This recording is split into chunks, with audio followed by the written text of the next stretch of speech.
Bonsoir Manuel Bompard. Bonsoir. Merci de nous avoir rejoints, coordinateur de la France Insoumise. Vous êtes député LFI NFP des Bouches-du-Rhône. Quels sont les atouts de ce candidat ? D'abord, je pense que la réflexion collective qu'il y a eu au sein du nouveau Front populaire, c'était d'essayer d'identifier le candidat commun qui avait le plus de chances de l'emporter demain pour cette élection dont tout le monde sait que c'est une élection qui va être une élection extrêmement serrée. Et André Chassaigne, de ce point de vue-là, a un certain nombre de qualités. C'est quelqu'un qui, je pense, connaît bien le fonctionnement de l'Assemblée nationale, a des contacts, des bonnes relations avec l'ensemble des groupes au sein de l'Assemblée nationale. Et de ce point de vue-là, je pense que c'est un candidat de qualité pour le nouveau Front populaire. Je veux dire quand même que s'il a été désigné candidat commun, c'est parce que d'autres figures qui avaient candidaté ont accepté de renoncer à leur candidature en sa faveur. Je veux les saluer. C'est le cas pour les insoumis de Mathilde Panot et de Éric Coquerel, mais c'est le cas aussi pour les écologistes de Cyrielle Châtelain. Est-ce que c'est ça qui a fait que vous vous êtes mis d'accord beaucoup plus rapidement sur le nom d'une personne pour incarner la candidature à la présidence de l'Assemblée nationale que sur un nom pour Matignon qu'on attend toujours à ce stade ? Écoutez, on s'est fixé lundi un objectif, parce qu'il faut prendre les choses étape par étape. Et le premier objectif, c'était effectivement d'avoir ce candidat commun à la présidence de l'Assemblée nationale. Et ça, en quelque sorte, on était tenu par un calendrier, puisque l'élection a lieu demain, et donc il fallait avoir ce candidat. Et je suis très heureux qu'on ait ce candidat. C'est une première étape de franchie, et j'espère qu'elle aidera ensuite à franchir la deuxième étape, c'est-à-dire le fait que les discussions sur la composition d'un gouvernement, le ou la candidate à la fonction de Premier ministre, et puis l'architecture gouvernementale puissent avancer ensuite dans les prochains jours. Une dernière question avant de donner la parole à Charles Consigny. Si vous ne remportez pas la présidence de l'Assemblée nationale, est-ce que c'est mort pour le poste de Premier ministre ? Non, écoutez, la vérité c'est que le président de la République, de manière honteuse, essaye de détourner le sens de l'élection à la présidence de l'Assemblée nationale pour faire croire que le résultat de cette élection ferait émerger une quelconque coalition. J'ai entendu le député du Rassemblement national sur le plateau avant moi. J'ai cru comprendre entre les lignes qu'il s'apprêtait au deuxième ou au troisième tour à apporter son soutien à la candidature de Yaël Braun-Pivet. Alors, il ne l'a pas dit comme ça. Non, il ne l'a pas dit comme ça, mais... À une autre candidature. Oui, à une autre candidature. À une autre candidature qui, selon lui, on en parlera peut-être, serait une candidature qui, en quelque sorte, laisserait accès au Rassemblement national à des fonctions à responsabilité. Pardon, la seule qui s'est exprimée en ce sens, pour l'instant, parmi les différentes candidatures qui sont sur la table, c'est Madame Braun-Pivet. Donc d'abord, je pense que le Rassemblement national devrait assumer aux yeux de tous qu'il s'apprête au second tour ou au troisième tour de cette élection à apporter ses suffrages à la candidate macroniste. Je pense que ça intéresserait ses électrices et ses électeurs.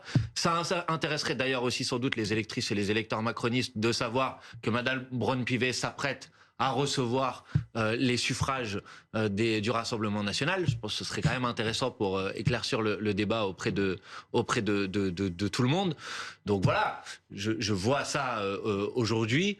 Et je pense que notre responsabilité, c'est d'essayer de remporter cette élection, mais que quel que soit le résultat de cette élection au perchoir demain, je dis perchoir, c'est comme ça qu'on appelle la présidence de l'Assemblée nationale, pour autant, ça n'effacera pas le résultat des élections législatives. Et le résultat des élections législatives, c'est qu'il y a un bloc qui est arrivé en tête, qui dispose du plus grand nombre de députés à l'Assemblée nationale, c'est le bloc du nouveau Front populaire. Et si demain, il y a des coalitions de circonstances qui permettent, puisque vous m'avez interrogé sur cette hypothèse, à un autre candidat que celui du nouveau Front populaire de l'emporter, pour autant, ça ne voudra pas dire que c'est une coalition politique stable qui aura émergé. Charles ? Non, on a le sentiment un peu surprenant, mais peut-être que ça ne surprend que ceux qui ne connaissent pas vos cuisines internes, qu'en fait, vous n'avez pas du tout envie d'avoir un gouvernement de gauche. Vous n'avez pas du tout envie qu'un nom se dégage de ce NFP et donc tout le monde est d'une mauvaise foi totale, que ce soit au Parti socialiste ou chez les Insoumis, et bloque pour que en fait Emmanuel Macron puisse composer une alliance avec ceux de droite qui voudront bien faire alliance avec lui. J'imagine que c'est dans la perspective de la présidentielle de 2027 et que Jean-Luc Mélenchon peut-être se dit qu'il vaut mieux qu'il n'y ait pas un Premier ministre. Donc vous pensez que c'est pour ça que les socialistes, puisque vous m'interrogez sur les socialistes, vous pensez que c'est parce qu'ils voudraient que Jean-Luc Mélenchon soit candidat à la prochaine présidentielle ? Non, je sais pas, il y a les une socialistes, dans votre argumentation ils ont leur raison, mais on a le sentiment que vous bloquez. Non, mais je vais vous répondre. Est-ce que vous avez envie de conquérir Matignon et de gouverner Manuel Bompard ? Bon, je veux d'abord dire, rappeler juste un élément de base.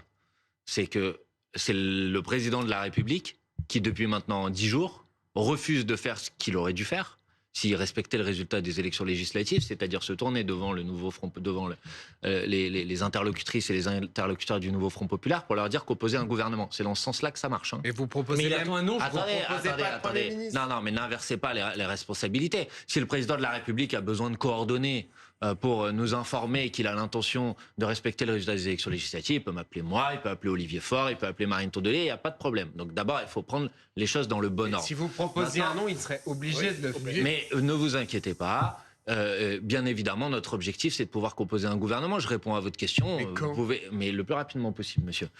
Mais il vous aura peut-être pas échappé que dans d'autres pays en Europe, il faut parfois plusieurs semaines, parfois même plusieurs mois pour composer un gouvernement. Que pour le gouvernement de programme, généralement, ils font des coalitions. Oui, mais justement, là, vous l'avez le programme. Justement, il faut quand même dire les choses, parce que moi, j'ai rien à cacher et je fais pas de la tambouille secrète, contrairement à ce que vous êtes en train de dire. Je crois que j'ai dit de manière assez claire, d'ailleurs, dans les différentes interventions qui auraient été les miennes, quel était le débat, y compris au sein du nouveau Front populaire.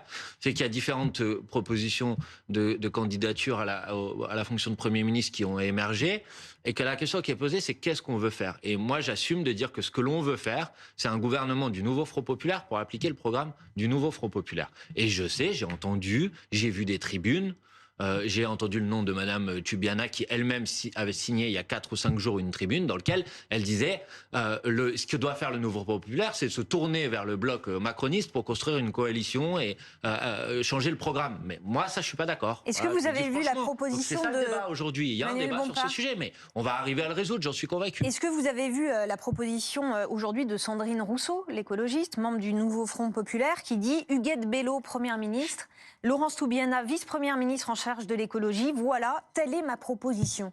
Est-ce que vous l'idée ? Ça fait rêver, hein. Non, mais d'abord, je veux dire que je pense que il faut faire attention. On n'est pas en train de faire la Star Academy, quoi. Donc, je trouve que le sujet, c'est pas on soutient tel ou tel profil sur les réseaux sociaux, etc. Moi, je crois pas que c'est comme ça qu'on va y arriver. Maintenant, je vais pas raconter d'histoire. Vous connaissez mon point de vue sur le sujet. Je l'ai déjà exprimé. Je considère effectivement que la candidature de Huguette Bello, qui est la présidente de la région Réunion, serait effectivement, de mon point de vue, un honneur pour la France et que je pense que ce serait une candidate susceptible de porter le programme du nouveau Front populaire. Mais Laurence Toubiana, vice-première ministre... Mais j'ai dit pas méchamment. Non, mais attendez, j'ai dit pas méchamment et sans qu'il y ait quelque offense que ce soit dans ce que je dis vis-à-vis de la personne avec qui est sans doute quelqu'un de très respectable, j'ai pas de sujet, mais qui avait une question politique derrière ce choix. Vous avez dit c'est pas sérieux quand même, donc c'était un peu... J'ai considéré, si vous voulez, que à partir du moment où le nouveau Front populaire a, il y a une semaine, signé un communiqué dans lequel on disait notre objectif c'est de constituer un gouvernement du nouveau Front populaire pour appliquer le programme du nouveau Front populaire, je trouvais effectivement pas très sérieux de mettre sur la table une proposition de candidature à la fonction de Premier ministre qui disait qu'elle ne voulait pas faire ça, mais autre chose. Voilà, tout simplement. Mais il n'y a rien d'infamant ou de dénigrant pour la personne dans mes propos. Pablo. Oui, Manuel Bompard, vous avez dit, moi je suis transparent et j'essaye. Vous avez dit les choses changement, ouais. Et vous avez raconté effectivement les divergences stratégiques qui sont... c'est pas sur le programme, hein, puisque sur le programme, encore une fois, ils ont trouvé un accord, mais c'est stratégique et la stratégie c'est important hein. Et donc la proposition de la France insoumise c'est de dire nous on va arriver au pouvoir et puis ce sera comme l'a dit Mélenchon le soir du deuxième tour de l'élection présidentielle, de l'élection législative, on appliquera le programme, rien que le programme, tout le programme. Voilà, c'est la proposition. Après on sait les risques que ça induit, c'est-à-dire que très rapidement le gouvernement pourrait tomber. Mais à vrai dire ça c'est pas le problème de la France insoumise, ni même du nouveau Front populaire. Ce sera aux autres, en fait, de prendre leurs responsabilités, de faire tomber ce gouvernement. Les socialistes, eux, ils veulent faire un gouvernement qui puisse durer, donc trouver des majorités. Comment on fait pour avoir 287 députés, une majorité, etc. Là, forcément, on est obligé de s'allier avec les macronistes, voire une partie de la droite, je sais pas. Et c'est pas la même proposition. Voilà. Et donc, c'est pour ça qu'ils sont pas d'accord. La question du casting, elle est secondaire, en vérité. Mais moi, j'ai une question. Tout à l'heure, Olivier Besançon Besancenot, qui était présent sur ce plateau, a dit moi, j'en ai marre parce qu'on comprend rien. Moi, il est dans le nouveau Front populaire, de fait, mais il n'est pas dans ceux qui discutent entre les chefs à plumes. Et donc, il dit mais est-ce que ce serait pas bien de faire sortir en fait cette décision de vous, je sais pas, 4, 5, 6, je sais pas combien vous êtes, et d'interroger plus largement tous ceux qui font ce Front populaire, ce Front populaire avec les syndicats, les militants, enfin finalement toute cette gauche, toutes ces sociétés civiles organisées qui a permis aussi que le nouveau Front populaire soit la première force à l'Assemblée nationale la semaine dernière. D'interroger comment? Est-ce qu'il parle d'un vote? Je sais rien, moi, ça, on peut trouver les moyens, les voies et moyens pour Manuel Bompard, est-ce qu'il faut ouvrir? Non, mais moi j'entends cette aspiration et je rassure, d'abord, c'est pas 4 personnes qui discutent, mais c'est des délégations représentatives des 4 principales, on va dire, composantes politiques du nouveau Front populaire. Et bien évidemment que dans ces échanges, il y a aussi des discussions, parfois avec des responsables d'organisations syndicales ou des responsables associatifs. Maintenant, ce qu'il faut comprendre, c'est que l'objectif doit être de maintenir la coalition du nouveau Front populaire unie. Et pour le faire, il faut éviter toute méthode de choix qui pourrait conduire à ce que l'une des composantes du nouveau Front populaire se dise ce choix m'a été imposé, donc je ne vais pas participer à la suite. Voilà, je pense que personne n'a envie de ça. Donc c'est pour ça que la méthode qui a été choisie, c'est une méthode, on a parlé de consensus, c'est-à-dire de trouver quelque chose qui convient à tout le monde. Et forcément, quand on utilise ce type de méthode, ça prend un petit peu plus de temps. Mais je pense et je comprends les gens qui disent...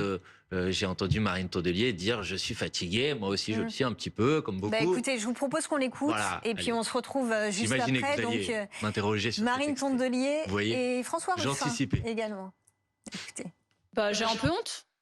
Parce qu'il faut se dire qu'on vient tous, les chefs de parti, les militants, les candidats, et puis beaucoup de Français quand même, de donner 6 semaines de notre vie pour permettre peut-être de changer le quotidien des gens. Je pense qu'on doit être à la hauteur, je pense qu'on doit tout donner.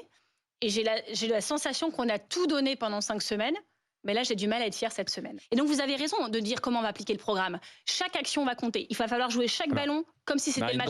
Les yeux dans les yeux, là, justement. Chaque ballon. Et donc, celles et ceux qui disent « moi, je m'en fous, j'irai pas ». Alors, j'ai entendu Huguette Bello, gna gna gna, j'ai entendu Laurence Tubet, gna gna gna. À la fin, on va avoir Laurent Wauquiez, en fait. Pendant 2 ans, on a fait ça. On s'est déchiré, injurié, insulté sur les réseaux sociaux, sur les plateaux télé, et les 6 mois de campagne européenne ont été consacrés à ça. Moi, je suis désolé, j'en vois le résultat.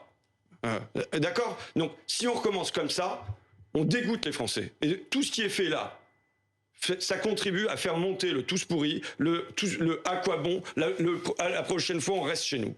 Donc, je mesure ça. Je mesure que, je le dis le soir de mon élection, que j'ai pas pris comme une victoire, ma propre élection. Je l'ai pris avec gravité. Comment on sort de ça, Manuel Bompard, de la honte, de l'écœurement, de la désunion? Comment on en sort? D'abord, je vais vous dire, moi je réponds toujours de manière franche aux questions qui me sont posées, je vais vous dire les choses franchement. Moi aussi, je peux venir sur votre plateau de télévision et vous dire j'en ai marre, j'en ai assez, il faut trouver une solution, etc. Mais pardon, une fois qu'on a dit ça, en quoi on a trouvé plus facilement une solution? C'est pour ça que je vous demande comment on sort de tout ça. Il ne faut pas dépolitiser la discussion. Et on me posait tout à l'heure une question. Il y a une discussion, elle est en cours. Et elle n'est pas une discussion d'ego, elle n'est pas une discussion de... Elle est une discussion dans laquelle il y a des paramètres politiques. Qu'est-ce qu'on veut faire comme gouvernement? Comment on veut s'y prendre? Et ça, pardon, je comprends que ça puisse être épuisant, je comprends que ça puisse être lassant pour des gens, mais oui, ça prend du temps. Et je préfère... encore pendant quelques heures ou quelques jours, accepter l'idée que les gens considèrent qu'on n'est pas à la hauteur de la situation, mais être sûr qu'une fois qu'on s'est mis d'accord, ce sur quoi on s'est mis d'accord, c'est quelque chose de solide et qui permet ensuite de gouverner le pays. Donc je trouve qu'il y a, je vous réponds franchement, des choses un petit peu démagogiques à venir sur les plateaux de télévision à dire allez, j'en ai marre, ça suffit, il faut que tout le monde se mette d'accord, parce que à la fin ça revient à dire que quel que soit le choix qui est fait, finalement ce serait du pareil au même. Bah pardon, non, ce n'est pas mon point de vue, ce n'est pas du pareil au même. Mais quand Marine Tondelier dit à la fin on va se retrouver avec Laurent Wauquiez, elle force le trait bien évidemment, mais elle pointe quelque chose qui est un risque, c'est-à-dire que le PS vous tourne le dos et décide en effet de discuter avec la Macronie, voire à la droite de la Macronie. Est-ce que vous le craignez? Non, mais moi, j'ai pas pour habitude de considérer que des gens qui ont fait campagne dans une campagne électorale sous une étiquette qui est celle du Nouveau Front Populaire et pour porter un programme qui est celui du Nouveau Front Populaire, s'apprêteraient immédiatement après l'élection à faire autre chose. Et je vous dis franchement, je pense que si certains faisaient ça, je pense que ça leur coûterait très cher d'un point de vue de leur crédibilité vis-à-vis de devant le pays. Donc je pense que tout le monde doit mesurer cet élément. Et l'autre chose qui m'embête un petit peu, si vous voulez, dans les extraits que vous venez de passer, de manière générale, c'est que à la fin, en quelque sorte, s'en prendre au Nouveau Front Populaire dans sa discussion, c'est aussi faciliter le travail d'Emmanuel Macron dans sa capacité à dire « vous voyez, ils n'arrivent pas à se mettre d'accord, donc on va faire autre chose ». Moi, ma boussole est claire. Il y a plusieurs étapes. La première étape, c'est de remporter l'élection demain à la présidence de l'Assemblée nationale. Ensuite, je souhaite que les discussions aboutissent sur la composition du gouvernement et je souhaite que le rapport de force soit maximal pour que le président de la République respecte enfin le résultat des élections, ce qui me paraît quand même être une base démocratique qui devrait s'imposer à tous. Tout à l'heure, quand vous dites à propos de Sandrine Rousseau, oui, c'est un peu un Starac avec voilà. Est-ce que vous participerez pas aussi à ce que vous dénoncez tout de suite? J'essaye de pas y participer. Je ne suis pas parfait comme personne, sans aucun doute. Mais ce que je voulais dire par là, il y avait rien de dénigrant pour Sandrine Rousseau. Je suis pas du tout dans ce registre-là, mais je veux juste dire. Commençons pas à faire le qui est du gouvernement, vous voyez, parce que sinon, au bout d'un moment, c'est pas non plus très sérieux et très crédible. Donc, voilà, il y a rien de méchant dans ce que je dis juste, je comprends que ça soit lassant, je comprends que les gens soient fatigués. Encore une fois, moi-même, parfois, je fatigue aussi un petit peu, mais c'est des discussions importantes, sérieuses, il faut les mener de manière tranquille et avec l'objectif qu'elle puisse aboutir. Dans ces discussions, notamment sur la stratégie, sur la méthode, comment appliquer le programme, tout le programme, à quel rythme, avec quelle méthode, est-ce que vous vous posez la question de la ruse ou de la prudence tactique pour éviter que ce gouvernement soit renversé très vite? Je pense notamment à l'étalement chronologique de certaines mesures sur la hausse des salaires ou sur la fiscalité, pas tout de suite, et donc pensez que vous avez peut-être devant vous 3 ans pour ce gouvernement. Et deuxièmement, peut-être vous, les représentants de la France Insoumise, vous mettre en retrait. Oui, bien sûr. Pour éviter pour ne pas donner un prétexte à tous vos ennemis de faire une motion de censure. Vous l'évoquez ? Mais franchement, Christophe Barbier, le problème, c'est que c'est un prétexte, vous l'avez dit vous-même. Oui, mais ils vous attendent au coin du bois avec le fusil. J'entends bien, mais j'ai entendu les choses qui ont été dites. Ça a commencé par pas d'insoumis, puis après c'était pas d'écologistes. Puis l'étape d'après, ça sera pas de communistes. Et puis à la fin, ça sera pas de Nouveau Front Populaire du tout. Donc, je ne vais pas commencer, si vous voulez, à modifier le contenu de ce qu'on veut faire, la méthode de ce qu'on veut faire, sur la base des prétextes de nos adversaires. Moi, je veux être simple. En majorité très relative, ça serait plus prudent. Je veux être simple et transparent avec les gens. Nous avons été élus, nous avons défendu un programme.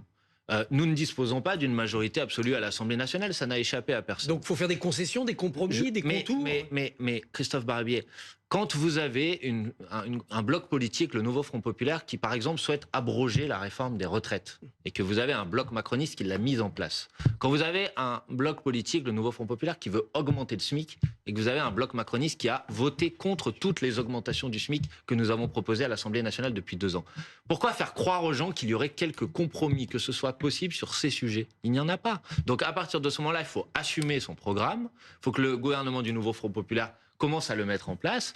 Et ensuite, c'est les institutions, elles sont comme ça. Si une majorité de députés à l'Assemblée nationale veulent prendre la responsabilité de censurer cet éventuel gouvernement, ils devront l'assumer. Et ensuite, ils devront expliquer quelle autre configuration politique ils veulent mettre en place. Mais moi, je ne vais pas commencer par anticipation à renoncer au programme sur lequel nous avons été élus, parce que c'est une logique qui nous mènera nulle part, qui nous mènera à l'inaction politique. Et je ne pense pas que dans ce pays, les Françaises et les Français, ils aient envie de l'inaction politique. Je pense qu'ils ont envie que leur vie change et que les différents points que nous avons défendus dans le programme, ils ont envie qu'ils puissent être mis en place. Et si ce n'est pas le cas, ils auront l'occasion de le dire. Combien de députés demain au groupe LFI 72, 112. D'accord. Non, je pense qu'il y a beaucoup de mauvaise foi dans tout ça. Je pense que d'abord les Français, ils n'ont pas du tout voté pour le programme du Nouveau Front Populaire. Ils ont voté parce qu'ils n'avaient pas envie de tenter l'expérience de l'extrême droite au pouvoir. Ils ont voté Front républicain plus que Front Populaire. Exactement. Il y a eu un premier tour des élections législatives quand même, ça vous a pas échappé. Et le RN est arrivé en tête. Ça fait plusieurs fois que Christophe résume dans des termes plus courts que mes interventions ce que je veux dire. du journaliste sur l'avocat. Voilà, on sent que finalement l'expérience c'est utile aussi. Non, mais je le dis, Non, mais il n'y a pas qu'André Chassaigne qui a de l'expérience, moi aussi. Ensuite, Petit Christophe Barbier, Premier ministre. le programme, ce serait bien, je pense. Le programme du nouveau Du nouveau Front populaire. Ensuite, n'est pas un programme sérieux. C'est un programme qui a été bâti dans un but électoral. De l'aveu que j'ai lu partout de plusieurs d'entre vous qui ont bien expliqué qu'en fait, ce programme, avec son programme fiscal digne de la Corée du Nord, c'était évidemment pas un vrai programme à mettre en place. C'est un programme pour faire plaisir aux bobos complètement fatigués des grandes villes, qui sont en effet transformés en citoyens de Pyongyang par Madame Hidalgo, puisque tout le monde est à vélo maintenant, comme à Pyongyang. Et donc ces bobos, ils étaient contents quand ils ont lu la tranche à 90%, quand ils ont lu la transition écologique à coup de tout est interdit. Ils étaient contents. Mais s'ils ont lu ça, c'est qu'ils ont mal lu, parce qu'il n'y avait pas ça dans le programme. Mais... La tranche à 90%, elle est dedans. Le programme fiscal nord-coréen, il est dedans. Fiscale. Plein de choses qui sont dedans. Donc, à mon sens, c'est pas un vrai programme. C'est un programme pour être élu.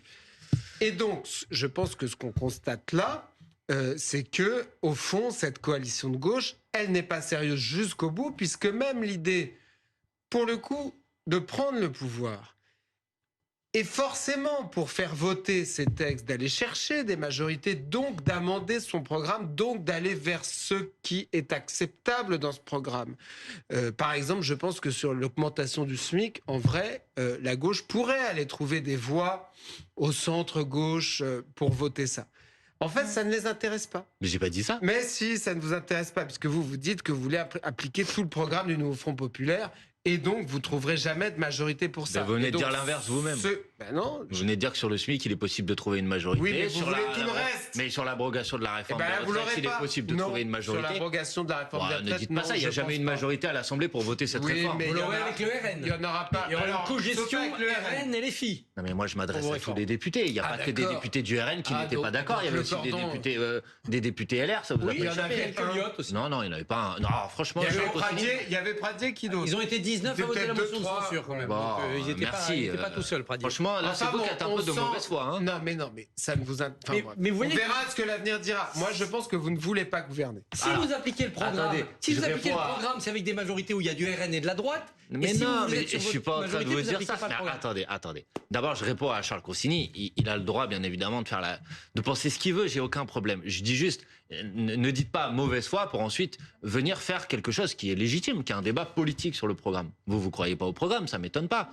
Mais ne considérez pas que parce que vous croyez pas au programme, nous qui l'avons défendu dans l'élection, on n'y croyait pas non plus. On y croit. On pense que c'est ça qu'il faut pour le pays. Puis ensuite, la démocratie, c'est que c'est les électrices et les électeurs qui tranchent. Bon, ce programme, oui, je pense que... je dis pas que l'ensemble des électrices et des électeurs qui ont voté pour les candidats du nouveau Front populaire au deuxième tour des élections législatives étaient d'accord avec ce programme. Je ne vous dis pas ça. Je vous dis qu'au premier tour des élections législatives, ils ont été quasiment 30% à voter en faveur de ce programme.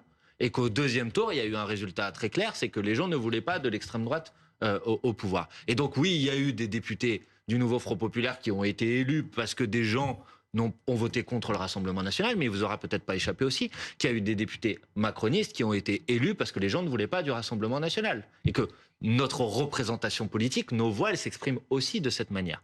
Donc ça, c'est pour répondre sur cette question-là. Pour le reste, moi, j'ai toujours été très clair.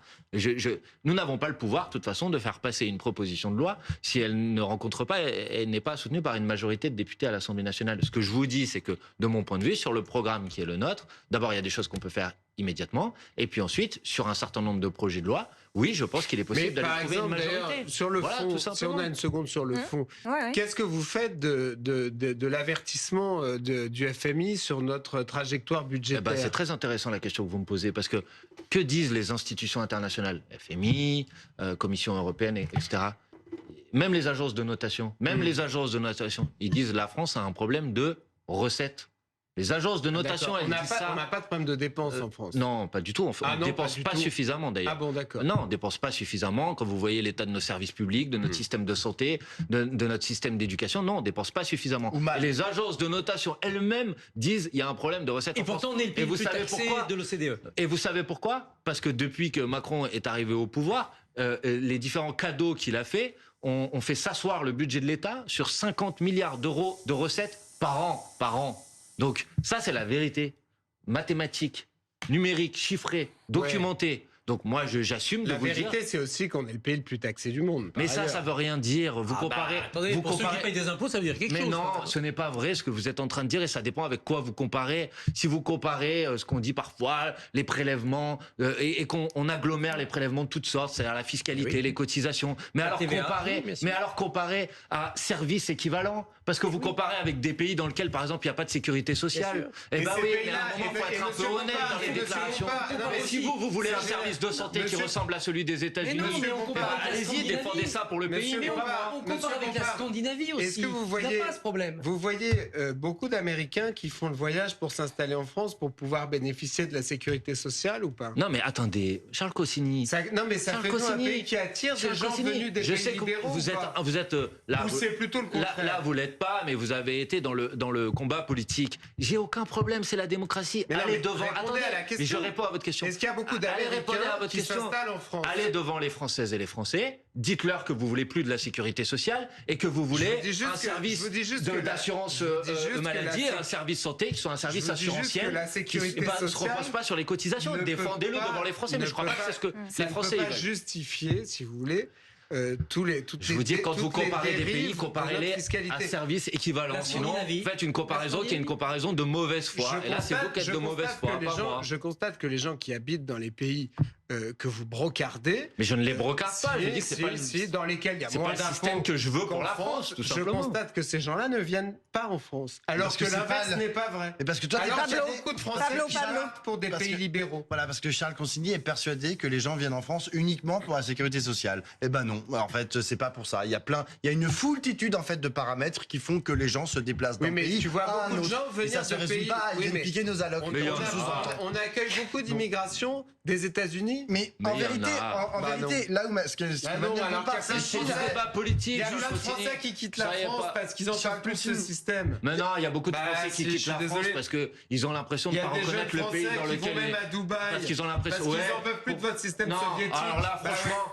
Alors là, franchement, ils en ont ras-le-bol de payer vos impôts. Pardon, mais d'abord c'est pas les miens. D'abord c'est pas les miens. Et deuxièmement, pardon, je vais vous dire quelque chose qui va peut-être pas vous plaire, mais s'il y a des gens qui partent de France aujourd'hui pour aller dans d'autres pays, pour un certain nombre d'entre eux, c'est parce qu'ils ont l'impression de plus être vraiment trop les bienvenus en France. Parce que ça, c'est aussi un phénomène qui est très largement documenté. Si on a un problème de recettes fiscales, c'est aussi parce que notre économie ne crée pas assez de richesses. Ça a été la mauvaise surprise du budget 2023. C'est pas que les gens sont pas assez taxés comme individus, même si sur les super profits les plus riches, il y a beaucoup de choses à redire.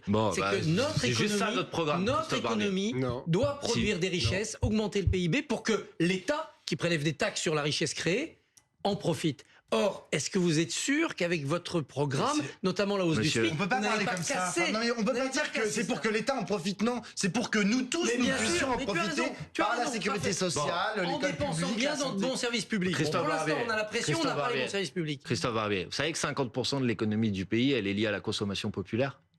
Oui, bien sûr. Bon, mais attendez, à condition qu'ils achètent des produits fabriqués chez nous. Laissez-moi terminer juste une phrase. Donc, l'augmentation du SMIC, dont vous êtes en train de me parler, c'est-à-dire le fait de faire en sorte que les gens qui galèrent aujourd'hui, qui se privent, aient enfin les moyens de pouvoir vivre tranquillement, qui puissent aller chez le coiffeur, qui puissent aller au restaurant, changer leur voiture. Ben ça, c'est bon pour l'économie du pays, Christophe Barbier. Qu'ils n'achètent pas une voiture chinoise ou des t-shirts chinois. La deuxième condition, c'est que en augmentant leur salaire, que vous ne leur fassiez pas perdre leur emploi. Et il y a des tas de patrons de PME qui vous disent attention, 1 600 €, je ne peux pas, en tout cas pas tout de suite. Je sais pas, soyez originaux un peu dans les arguments. En Espagne, on a augmenté le SMIC de 30%, on a créé 800 000 emplois. Donc ne dites pas ça. D'où partait le chômage. Christophe Barbier, laissez-moi terminer juste une petite phrase.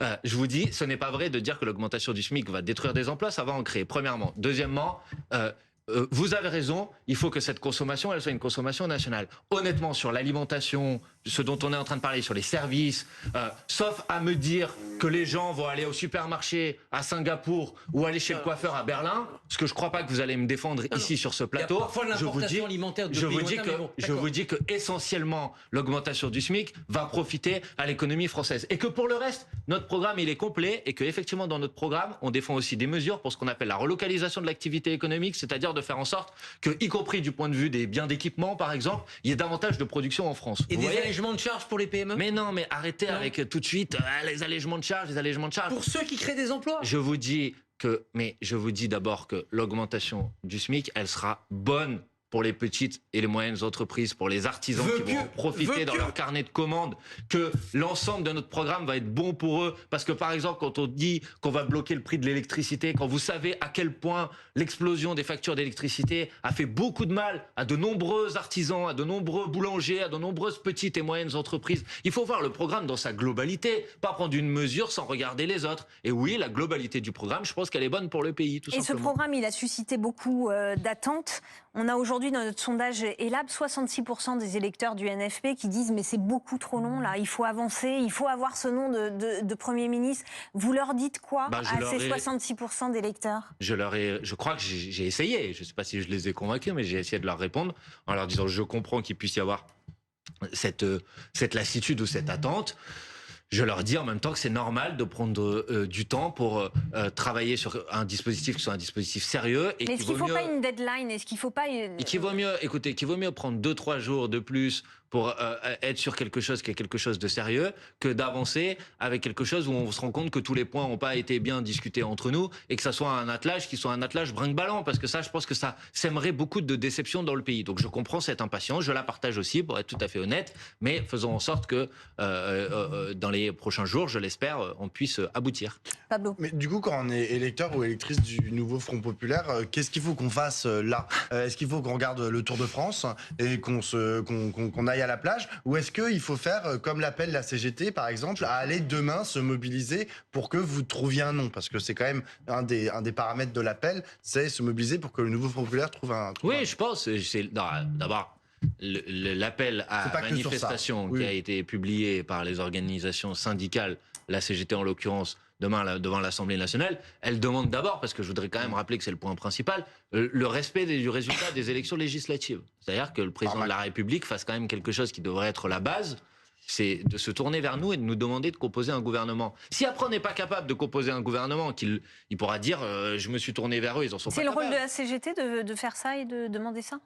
Mais la CGT, d'abord, c'est pas à moi de dire ce qu'elle peut faire ou ce qu'elle ne peut pas faire, mais je trouve ça légitime, oui, qu'il y ait des appels à la mobilisation pour demander le respect de résultat des élections, surtout quand on sait que le programme du nouveau Front Populaire, il résonne quand même et il porte un certain nombre de revendications qui sont aussi des revendications qui sont portées par les organisations syndicales. Et donc je comprends que certaines d'entre elles disent, nous on se retrouve sur certains points de ce programme, et c'est pas normal que le président de la République s'accroche au pouvoir comme une moule à son rocher, parce que c'est quand même ce à quoi on assiste depuis des jours et des jours. Il y a un gouvernement démissionnaire, mais qui va continuer à être là. On signe des décrets à tour de bras. On demande au ministère de continuer à faire des économies. Le résultat de l'élection, il a eu lieu. La politique d'Emmanuel Macron, elle a été battue. Donc elle doit s'arrêter. C'est quand même, il me semble, un principe de base, faire en sorte que le résultat des élections... Si vous proposiez ce nom. Mais j'ai entendu ce que vous étiez en train de me dire, et je le partage. Je ne veux pas vous raconter d'histoire, mais ça n'enlève pas la responsabilité principale, qui est celle du président de la République, Emmanuel Macron, qui n'a toujours pas fait cette démarche. Il aurait pu faire une déclaration publique en disant « je prends acte du résultat des élections », et donc c'est au nouveau Front Populaire de constituer un gouvernement. Il a déclaré qu'il attendait la structuration de l'Assemblée nationale. C'est un peu ce qu'on va voir dans les 3 jours qui viennent. Non, il n'a pas dit ça. Quel groupe qui est en tête dans les groupes D'accord. Parce que par exemple, dans le Front Populaire, vous êtes plusieurs groupes. Si demain, vous êtes 72 et que le PS dit regardez, avec nos amis, on est 75, non, le PS, Emmanuel Macron, il peut dire au PS, vous êtes le premier groupe de l'Alliance qui a le plus de députés. Christophe Barbier, franchement, il n'y a pas besoin d'être un génie ou d'attendre 15 jours. Moi, je peux vous dire, dès le lundi, je savais à peu près combien il y avait de députés dans chacun des groupes politiques. Voilà, vous savez, entre les députés d'outre-mer, les purgés de LFI, on ne savait pas où ils allaient. Vous étiez... Écoutez, la vérité, c'est qu'au sein du nouveau Front Populaire, le groupe qui dispose du plus grand nombre de députés, je signe le papier si vous voulez ce soir, c'est le groupe de la France Insoumise, que le groupe socialiste arrive en 2e position, que le groupe écologiste arrive en 3e position, et que le groupe GDR, communiste avec des députés ultramarins, arrive en 4e position. Et le président de la République, je crois, est suffisamment bien informé pour avoir connaissance de cette information. Donc là, il ne faut pas raconter des bêtises. La vérité, c'est qu'il n'a pas dit « j'attends voir l'Assemblée nationale pour savoir qui est le premier groupe dans le nouveau Front populaire ». Il a dit « j'essaye de constituer une autre majorité et j'essaye de substituer à la coalition qui a remporté les élections législatives une autre coalition, et vous savez très bien comme moi, qui discute avec Laurent Wauquiez sur un pacte législatif, etc. » Faisons pas comme si on n'était pas informé de ces discussions parce qu'elles sont en public. Il a mis ça que dans vous sa êtes bien citation. informé. Il a mis ça dans ses citations. En effet, il a parlé de coalition et de pacte législatif. Donc en gros, les socialistes à Horizon si c'est possible, et sinon de Renaissance à LR, ça c'était son appel du pied politique. Il a dit autre chose aussi. Il a dit il faut préserver les acquis économiques de ce que nous avons fait. En gros, attirer les investisseurs, le dynamisme de l'emploi. Il a dit du régalien en plus, ça c'est un message à la droite, et il a dit de la justice sociale en plus. Il a peut-être écouté un peu le message des mais électeurs. franchement, c'est extraordinaire. C'est-à-dire que vous avez un président de la République qui, jusque-là, disposait d'une majorité relative à l'Assemblée nationale, qui a donc mis en place sa politique pendant 2 ans. Vous avez le résultat des élections où il est battu. Sa politique est battue. Et il prend la parole après et il dit « faudra préserver notre politique économique ». Mais pardon, mais la démocratie... Oui, mais d'accord, mais les acquis, vous savez, c'est assez relatif. Parce que moi, ce qu'il appelle acquis, moi, je ne considère pas que ce sont des acquis, vous voyez. Et c'est pas... Enfin, je veux dire, c'est pas comme ça que ça fonctionne, Christophe Barbier, la démocratie. C'est qu'à partir du moment où son programme a été battu et qu'il y en a un autre qui est en mesure de disposer d'une majorité relative, je ne le conteste toujours pas, bah, c'est ce programme qui doit s'appliquer. Le président de la République, il n'a pas son mot à dire sur ce sujet. Excusez-moi de vous le dire. Il n'a pas son mot à dire. C'est pas lui qui doit continuer à décider alors que ses candidats ont été battus. Alors en attendant, on va écouter certains de vos électeurs et électeurs du nouveau Front populaire. Comment vivent-ils la séquence du moment? Écoutez. C'est très agaçant. Vous regardez la télévision, ben, non, il n'y a jamais rien qui avance. Ça décrédibilise la gauche. C'est à la fois décevant et pas spécialement inattendu, j'ai envie de dire. Tirer dans les pattes, lui il a dit ça, lui il est mauvais, lui moi je fais pas ci, moi je fais pas là. Donc je pense que tant qu'on est à des querelles comme ça fait plutôt maternel que politique, quoi. On a, je crois, évité l'extrême droite. Mais que si on continue comme ça, on ne l'évitera pas. Ce que je crains, c'est que ce qui se passe à gauche permette à la droite de faire une coalition qui lui permette d'avoir la majorité à l'Assemblée nationale. Il y a cette menace qui pointe. Est-ce que ça peut profiter à la droite, voire au Rassemblement national? Précisément, bien sûr que je comprends ces interrogations, mais moi, c'est précisément parce que je ne veux pas que l'extrême droite puisse s'emparer du pouvoir la prochaine fois que je dis que nous ne pouvons pas décevoir sur les engagements que nous avons pris devant les électrices et les électeurs, et que je dis que notre coalition du nouveau Front populaire ne peut pas donner l'impression qu'elle va faire quelque arrangement que ce soit avec la Macronie, précisément pour éviter ça. Et sans que je sois d'accord à 100% souvent avec Charles Consigny, j'ai écouté le débat qui a eu lieu avant. Il disait lui-même, je ne veux pas parler à votre place, vous me corrigerez si ce que je dis est faux, mais il disait lui-même, attention, si on donne l'impression que le nouveau Front populaire et les macronistes, c'est la même chose, ça va profiter demain à l'extrême droite. Donc moi, c'est bien ma préoccupation, si vous voulez. Et donc s'il y a débat sur la fonction de Premier ministre, et si moi je vous dis, attention, il faut un ou une Première ministre qui soit dans l'objectif d'appliquer le programme du nouveau Front populaire et pas d'aller chercher une coalition avec le bloc macroniste, c'est précisément pour éviter que ce soit ensuite l'extrême droite qui tire les marrons du feu de cette situation. Donc je comprends, mais je dis la même chose que ce que j'ai dit tout à l'heure, c'est ne dépolitisons pas la discussion qui est en cours. Ce n'est pas une discussion de personne. Mon objectif n'est pas de tirer dans les pattes d'un tel ou d'un tel. Je ne suis pas en guerre avec Olivier Faure, Marine Tondelier ou je ne sais quoi. Ce n'est pas le sujet. Nous avons un débat politique et j'espère que ce débat politique, on va pouvoir le trancher rapidement. Pablo. J'entends la nécessité de ce débat politique et je pense aussi qu'il est très important. Après, ce qui revient souvent, et ça a été dit par une des femmes qui était interrogée, il y a la question des insultes et du degré d'agressivité à l'intérieur même du nouveau Front populaire. La dernière chose en date, c'est Sophia Chikirou, qui est députée de la France Insoumise, qui parle des gens, les Hollandais. Les Hollandais, proches des Hollandais. Alors peut-être que vous avez une autre interprétation. Et qui parle de punaises de lit en parlant des dit, exactement. En Hollandais. parlant des Hollandais, enfin des gens proches du hollandisme. Mais il n'y a pas que ça. Mais ça, est-ce que vous considérez que c'est l'écume des choses, c'est pas très important et on peut passer outre? Ou est-ce que quand même c'est un problème? Je pense, ce soir, à nouveau, à avoir fait la démonstration que ce n'est pas avec des insultes que je m'adresse à mes partenaires. Non. Mais vous lui avez parlé à Sophia Chikirou? Attendez. Vous êtes chef du parti, quand même. Attendez. Après, il faut pas faire dire aux gens les choses qu'ils n'ont pas dit. Parce que punaise de lit, ça me semble avoir été dit. Hein. Oui, mais le tweet que vous venez de lire ici, vous l'avez déformé en le lisant. Parce qu'elle n'a jamais parlé de personne ou d'individu. Elle a parlé sur le ton d'une plaisanterie que vous avez le droit de considérer comme étant de bon ou de mauvais goût. Attendez, laissez-moi terminer. C'est la question de l'agressivité. Elle a parlé du hollandisme. Ce n'est pas des Hollandais au sens des partisans de François Hollande. Elle a parlé d'une tradition, d'une histoire politique. Et elle a dit, sur le ton de la plaisanterie, la gauche doit se guérir derrière le gaullisme, il y a quand même des gaullistes, et derrière le hollandisme, il y a des personnes. Après, vous l'excusez quand même un peu facilement. Je ne l'excuse pas, je ne vous dis juste qu'il ne faut pas voir là-dedans des insultes contre des individus ou des personnes. Franchement, pour le reste, je vous réponds là aussi avec beaucoup de franchise.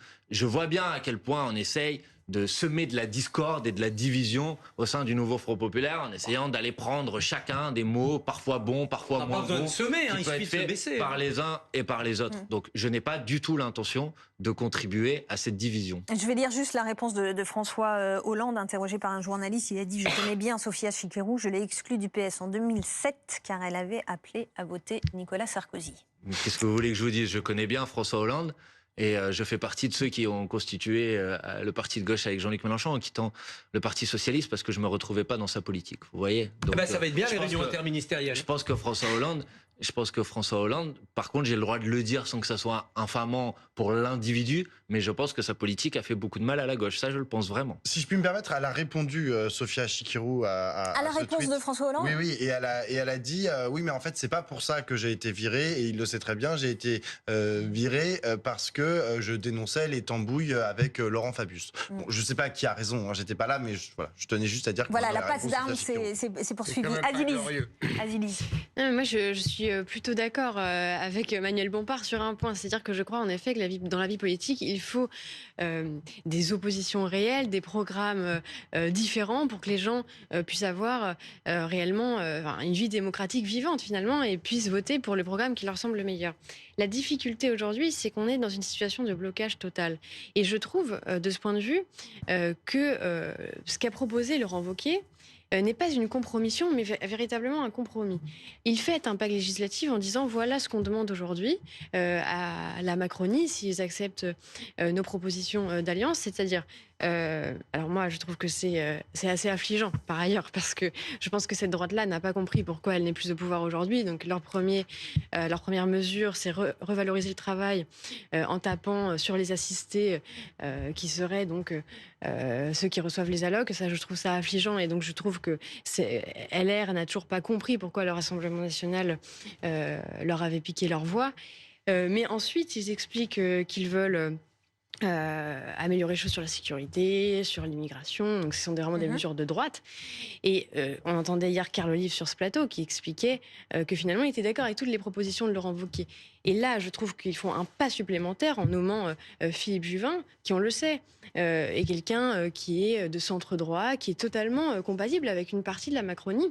Et finalement, pour le perchoir, ça pourrait être une solution pour débloquer cette situation. Donc je trouve qu'ils sont assez malins dans cette situation et peut-être qu'ils sont à la hauteur du moment qu'on vit et de ce qu'attendent les Français, c'est-à-dire un déblocage.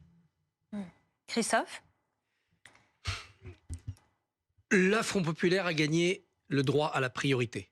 C'est à eux de proposer d'abord quelque chose. Mais ils ne le font pas. Pourquoi ils ne le font pas ? Première explication, vous l'avez donnée, le scrupule qui fait qu'on doit être d'accord sur le fond, sur la méthode.